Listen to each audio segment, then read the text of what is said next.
여러분은 이런 생각을 해본 적이 있으신가요? 특별히 큰 병이 없었는데도 아직 80이 되기도 전에 혼자 생활하기 어려워지고 누군가의 도움 없이는 하루를 보내기 힘들어진 사람들. 그 이유가 정말로 나이 때문이라고만 생각하고 계십니까?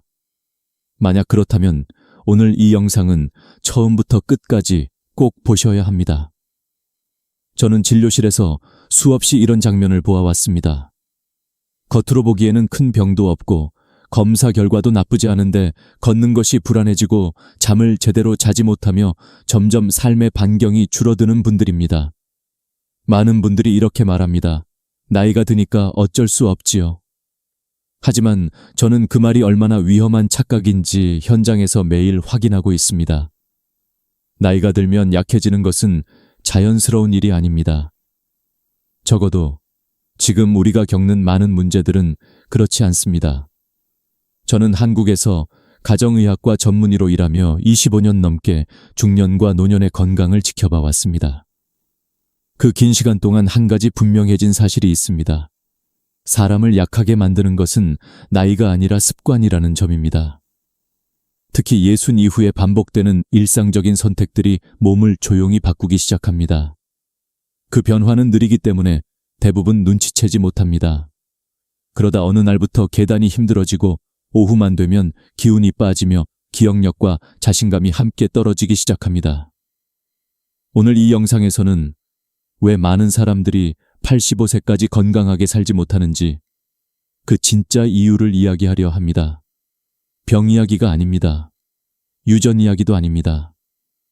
바로 60 이후 많은 분들이 무심코 반복하는 5가지 습관에 대한 이야기입니다. 이 습관들은 평범해 보이지만 시간이 지나면 삶의 질을 크게 떨어뜨립니다. 그리고 다행히도 지금부터라도 바꿀 수 있습니다. 만약 여러분, 자신이나 부모님 형제 중 누군가가 50에서 70 사이에 있다면 이 영상은 끝까지 볼 가치가 있습니다. 지금 이 순간 하나만 부탁드리겠습니다. 잠시 멈추고 댓글에 숫자 하나만 남겨주세요. 하루에 의자에 앉아있는 시간이 대략 몇 시간인지요? 이 질문에 답하는 것부터 변화는 시작됩니다. 많은 사람들이 이렇게 생각합니다. 한국은 오래 사는 나라이고 평균 수명도 세계적으로 높은 편이니 크게 걱정할 필요는 없다고 말입니다. 실제로 주변을 보면 80이 넘어서도 살아계신 분들은 많습니다. 하지만 여기서 우리가 반드시 짚고 넘어가야 할 중요한 질문이 하나 있습니다. 과연 그분들은 건강하게 살고 있을까요? 혼자서 자유롭게 움직이고 잘 자고 또렷한 정신으로 하루를 보내고 있을까요? 의학에서는 수명을 2가지로 나누어 봅니다. 하나는 단순히 몇 살까지 사느냐를 말하는 평균 수명이고 다른 하나는 스스로 걷고 먹고 생각하며 생활할 수 있는 건강 수명입니다. 이 둘은 전혀 같은 개념이 아닙니다. 평균 수명이 길어졌다고 해서 건강한 시간이 함께 늘어난 것은 아닙니다. 오히려 현실에서는 그 차이가 점점 벌어지고 있습니다. 많은 한국인들이 80을 넘기지만 이미 70 초반부터 삶의 질이 크게 떨어지는 경우를 흔히 볼 수 있습니다. 진료실에서 만나는 분들 중 상당수는 이렇게 말씀하십니다. 아직 혼자 걸을 수 있고 병원에 자주 가지도 않으니 괜찮다고요. 또 어떤 분들은 약을 많이 먹지 않으니 건강한 편이라고 생각합니다. 하지만 조금 더 깊이 이야기를 나누다 보면 다른 모습이 드러납니다. 잠이 얕아져 밤에 여러 번 깨고 낮에는 쉽게 피곤해집니다. 예전에는 문제없던 계단이 부담스러워지고 이름이나 약속이 잘 떠오르지 않는다고 말합니다. 겉으로는 괜찮아 보이지만 몸과 마음은 이미 변화를 겪고 있는 것입니다. 이런 상태가 위험한 이유는 눈에 잘 띄지 않기 때문입니다. 갑자기 쓰러지거나 큰 통증이 생기지 않으니 스스로도 문제를 심각하게 받아들이지 않습니다. 나이가 들면 다 그런 것이라며 넘기게 됩니다. 하지만 이런 작은 변화들이 쌓이면 어느 순간 독립적인 생활이 무너집니다. 외출이 줄고 사람을 만나는 일이 부담스러워지며 하루 대부분을 집안에서 보내게 됩니다.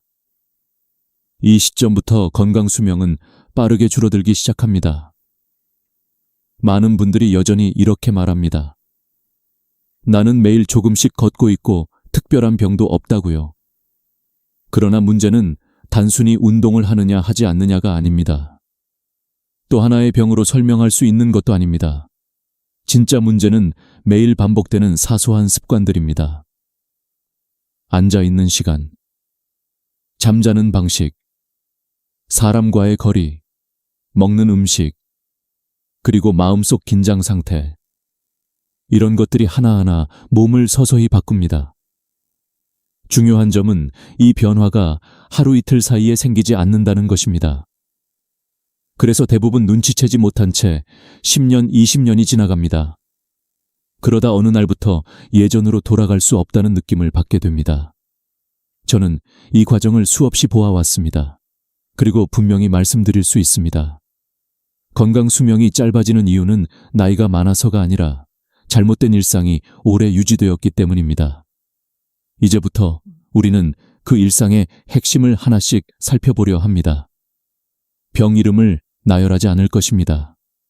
대신 예순 이후 가장 흔하게 반복되며 많은 사람들이 가볍게 여기는 습관들에 집중하겠습니다. 그 첫 번째는 거의 모든 분들이 해당되는 문제입니다. 바로 오래 앉아 있는 생활입니다.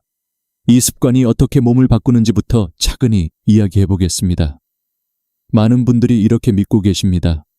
하루에 30분만이라도 꾸준히 걸으면 건강에는 큰 문제가 없다고 말입니다.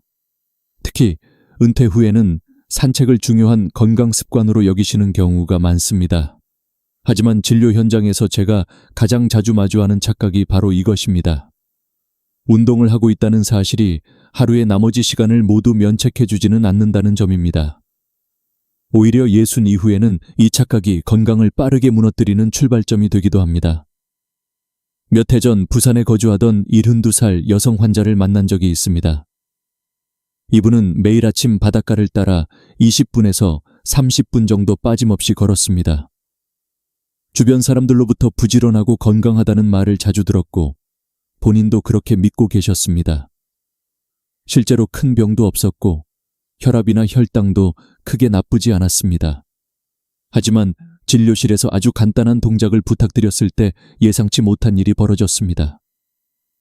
의자에서 손을 쓰지 않고 일어났다 앉기를 몇 번 해보시라고 했을 뿐인데 세 번째쯤에서 숨이 가빠졌고 균형이 흔들렸습니다. 본인은 웃으며 나이가 들어서 그렇다고 넘기셨습니다. 하지만 저는 그 반응이 매우 중요한 신호라는 것을 알고 있었습니다. 문제는 산책이 아니었습니다. 그분의 하루를 자세히 들어보니 아침 산책 이후에는 대부분의 시간을 앉아서 보내고 계셨습니다. 식사 후에는 텔레비전을 보고 점심 이후에는 책이나 스마트폰을 보며 시간을 보내고 저녁에도 소파에 앉아 계셨습니다. 하루에 앉아 있는 시간이 9시간에서 10시간 가까이 되었습니다. 몸은 이미 움직이지 않는 생활에 적응해 가고 있었던 것입니다. 사람의 몸은 생각보다 단순합니다. 오래 앉아 있으면 다리 쪽으로 혈액이 몰리고 근육은 거의 사용되지 않습니다. 근육이 움직이지 않으면 뇌로 올라가는 자극도 줄어듭니다. 뇌는 몸이 필요 없다고 판단한 기능부터 하나씩 줄이기 시작합니다. 균형 감각이 떨어지고 반응 속도가 느려지며 다리 힘이 빠지는 이유가 여기에 있습니다. 특히 예순이 지나면 근육을 유지하는 속도보다 잃는 속도가 훨씬 빨라집니다. 그래서 같은 생활을 해도 젊을 때보다 훨씬 큰 영향을 받습니다.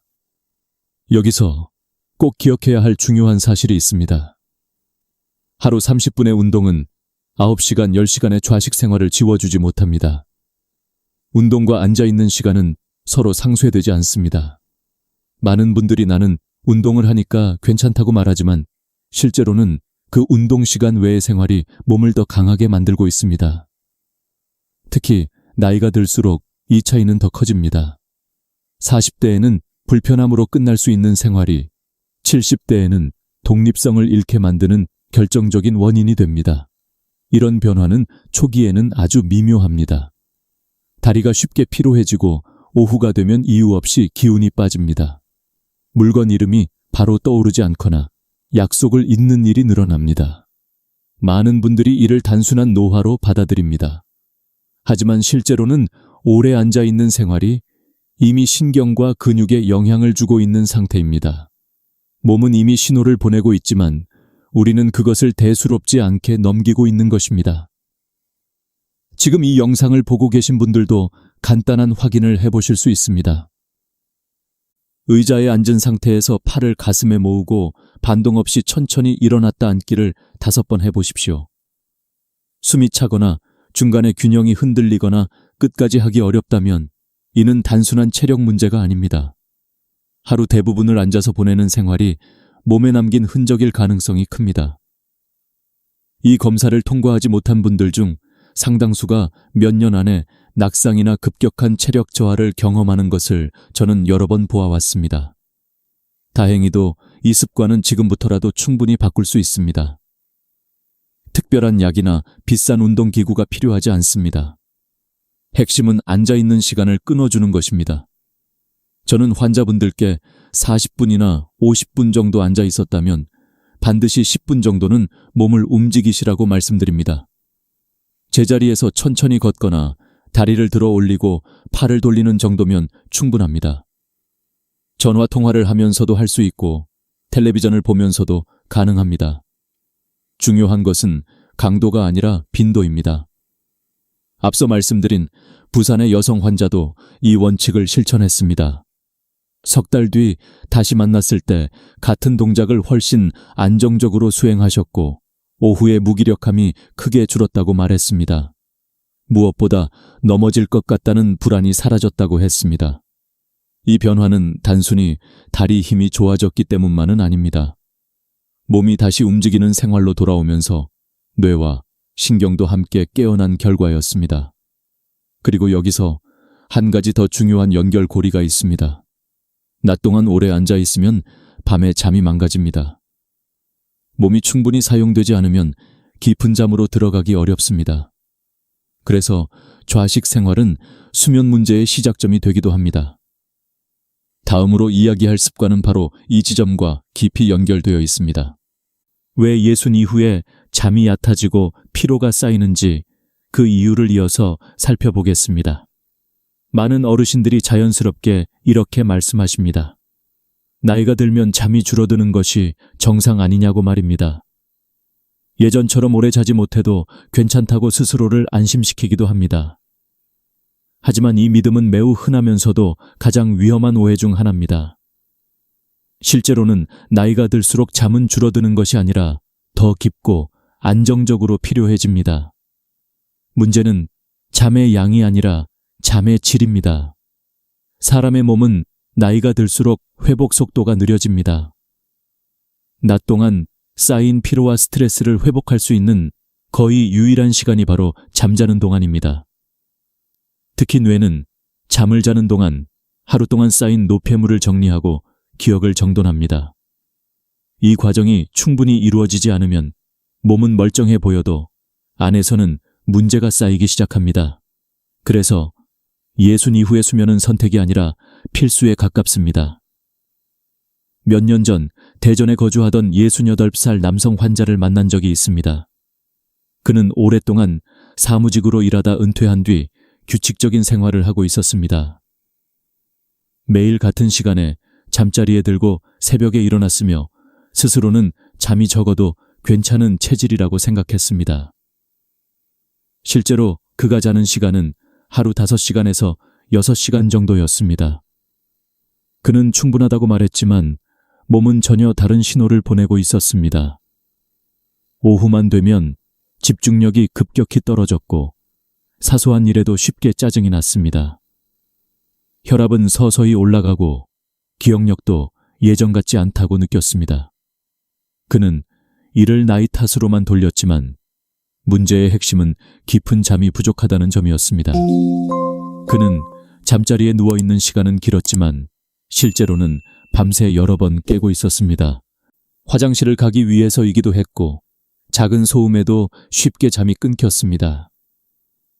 이런 상태를 저는 조용한 수면 부족이라고 부릅니다.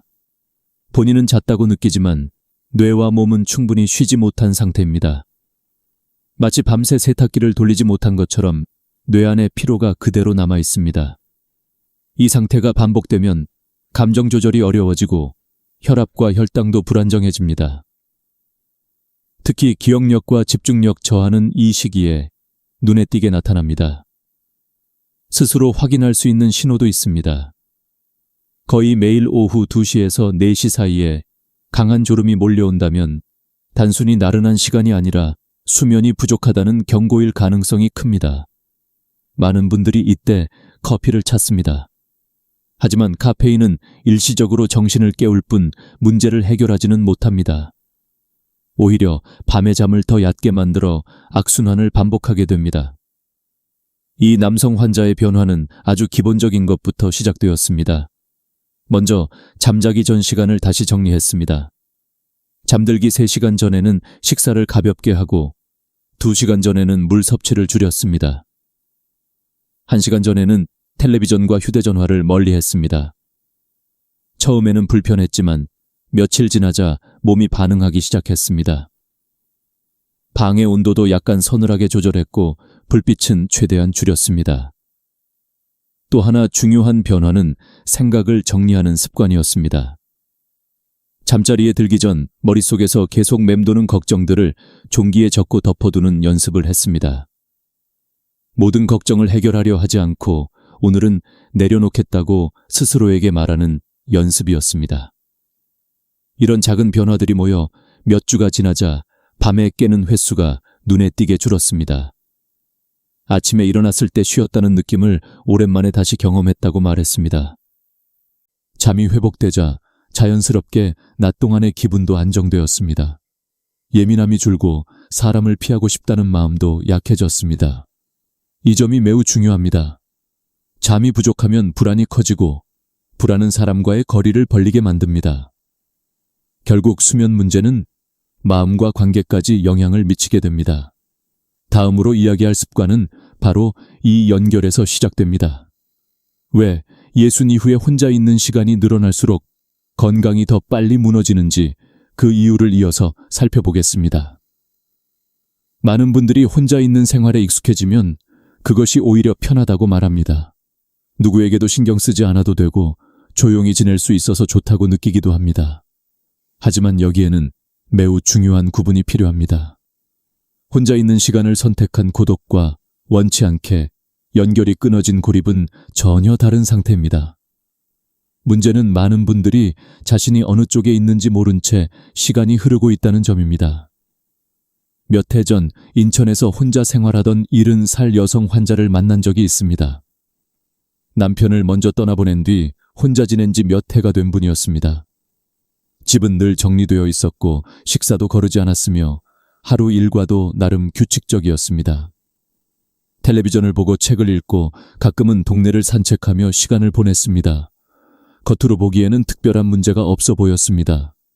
본인도 나는 괜찮다고 말했습니다. 하지만 진료를 이어가며 이야기를 나누다 보니 다른 모습이 드러났습니다.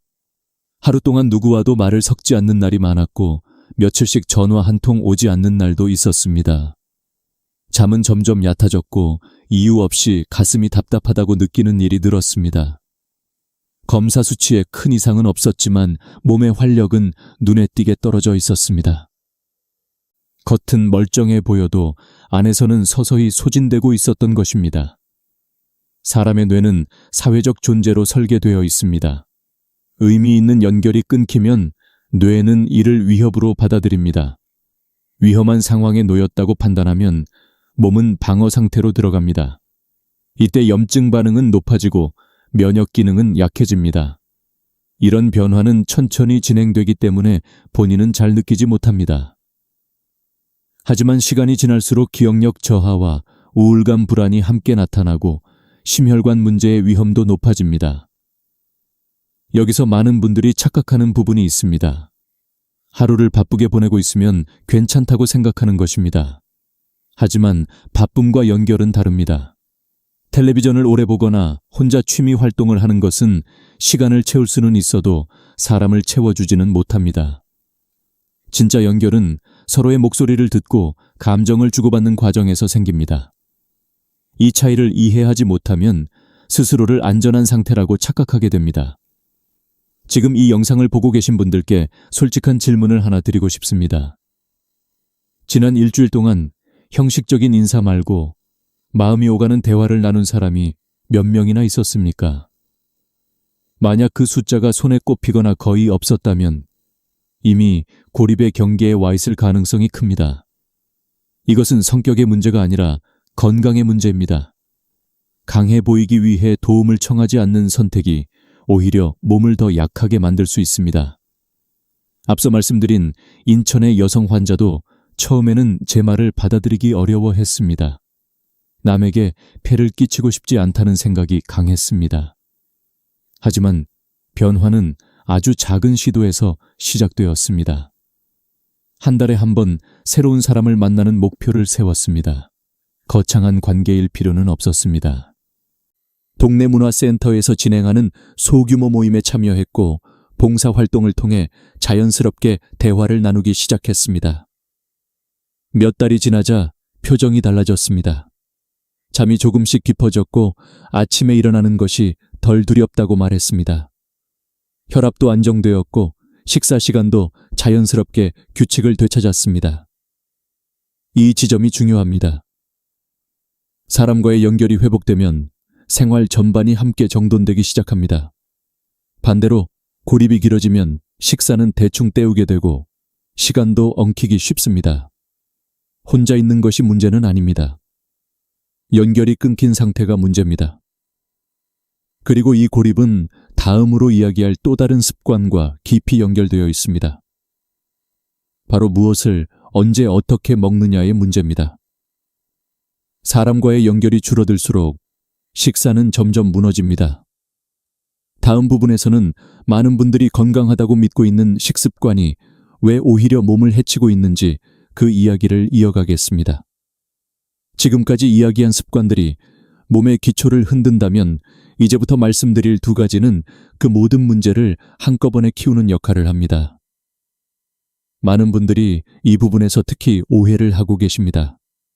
나는 잘 먹고 있고 성격상 걱정이 좀 있을 뿐이라고 말합니다. 하지만 예순 이후의 몸에서는 이 두 요소가 생각보다 훨씬 강하게 작용합니다. 바로 잘못된 식사와 멈추지 않는 마음의 긴장입니다. 먼저 먹는 이야기부터 해보겠습니다. 몇 해 전 광주에 살던 75살 남성 환자를 만난 적이 있습니다. 그는 평생 건강에 신경 쓰며 살아왔다고 자부했습니다. 아침에는 빵이나 죽을 먹고 과일 주스 한 잔을 꼭 마셨습니다. 점심과 저녁 사이에는 배가 고프면 과자를 조금씩 먹었습니다. 그는 이런 식사가 몸에 좋다고 굳게 믿고 있었습니다. 실제로 젊을 때는 큰 문제가 없었을 수도 있습니다. 하지만 예순을 넘긴 몸은 더 이상 같은 방식으로 반응하지 않습니다. 나이가 들수록 우리 몸은 탄수화물과 당을 처리하는 능력이 떨어집니다. 근육량이 줄어들고 인슐린의 효율도 낮아집니다. 이 상태에서 빵이나 단 음식 과일 주스를 자주 섭취하면 혈당이 쉽게 오르고 내려가기를 반복합니다. 이런 출렁임은 몸에 큰 부담을 줍니다. 문제는 이런 자극이 통증 없이 조용히 진행된다는 점입니다. 겉으로는 괜찮아 보여도 몸속에서는 염증 반응이 서서히 커집니다. 이 남성 환자도 비슷했습니다. 오후가 되면 이유 없이 멍해지고 피로가 심했습니다. 관절이 쑤시고 잠도 점점 얕아졌습니다. 혈액 검사에서는 염증 수치가 꾸준히 높게 나왔습니다. 그는 나이가 들어서 그렇다고 넘기려 했지만 실제로는 음식이 몸에 맞지 않았던 것입니다. 만성염증은 하나의 병이 아닙니다. 심장 문제, 당 조절 이상, 기억력 저하, 관절 통증까지 다양한 문제의 바탕이 됩니다. 변화는 극단적일 필요가 없었습니다. 그는 식사의 방향만 조금 바꾸었습니다. 아침에는 단순한 탄수화물 대신 단백질과 적당한 지방을 포함한 식사를 했습니다. 하루 중 가장 활동적인 시간에 충분히 먹고 저녁으로 갈수록 식사를 가볍게 했습니다. 과일은 주스 대신 그대로 먹었고 간식도 줄였습니다. 이런 작은 조정만으로도 혈당의 변동이 줄었고 오후에 뇌가 맑아지는 느낌을 받았다고 말했습니다. 약을 늘리지 않고도 몸이 반응하기 시작한 것입니다. 이제 두 번째 이야기로 넘어가 보겠습니다. 바로 마음속에서 멈추지 않는 걱정과 긴장입니다. 많은 분들이 나는 스트레스 받을 일이 없다고 말합니다. 하지만 진료실에서 만나는 현실은 다릅니다.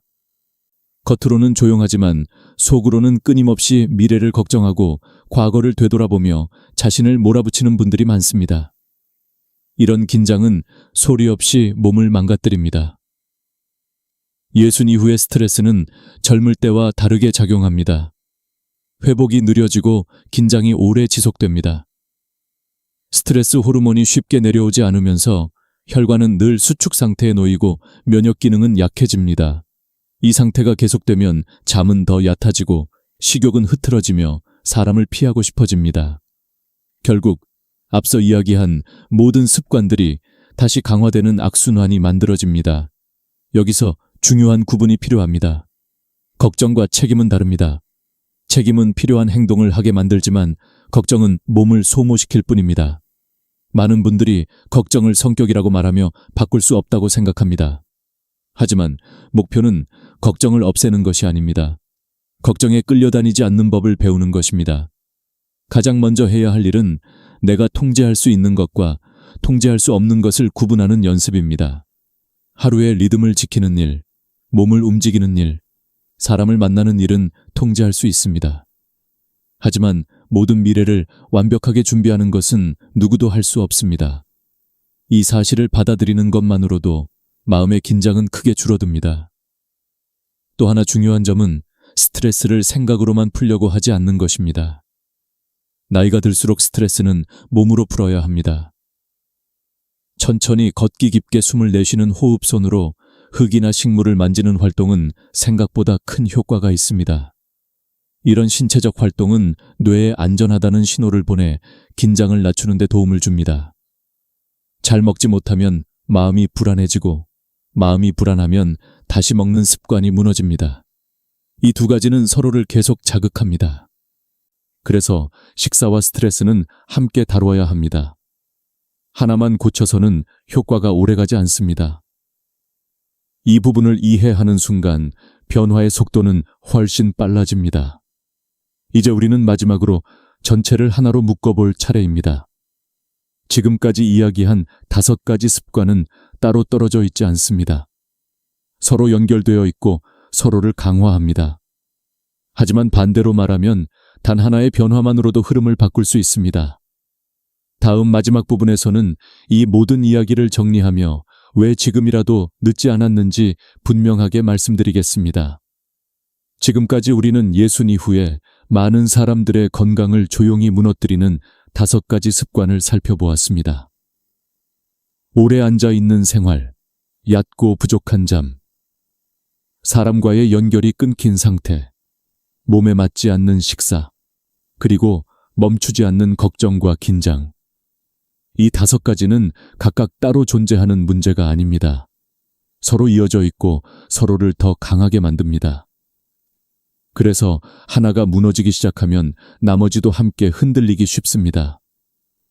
하루 대부분을 앉아서 보내면 몸은 충분히 사용되지 않습니다. 그러면 밤에 깊은 잠에 들기 어려워집니다. 잠이 망가지면 마음은 예민해지고 걱정은 커집니다. 걱정이 늘어나면 사람을 피하게 되고 혼자 있는 시간이 길어집니다. 혼자 있는 시간이 늘어나면 식사는 점점 대충 하게 됩니다. 이렇게 만들어진 작은 균열들이 쌓이면 어느 순간 삶의 균형이 크게 무너집니다. 많은 분들이 이 지점에서야 나이가 들어서 그렇다고 말합니다. 하지만 진짜 원인은 그 이전에 이미 시작되어 있었습니다. 반대로 생각해보면 희망도 분명합니다. 이 5가지 중 단 하나만 바뀌어도 나머지는 서서히 따라 움직이기 시작합니다. 낮에 앉아있는 시간을 조금만 줄여도 밤에 잠이 달라집니다. 잠이 회복되면 마음의 여유가 생기고 사람을 만날 힘도 생깁니다. 사람과의 연결이 늘어나면 식사도 자연스럽게 정돈됩니다. 이렇게 변화는 연쇄적으로 일어납니다. 크고 어려운 결심이 아니라 작은 선택 하나에서 시작됩니다.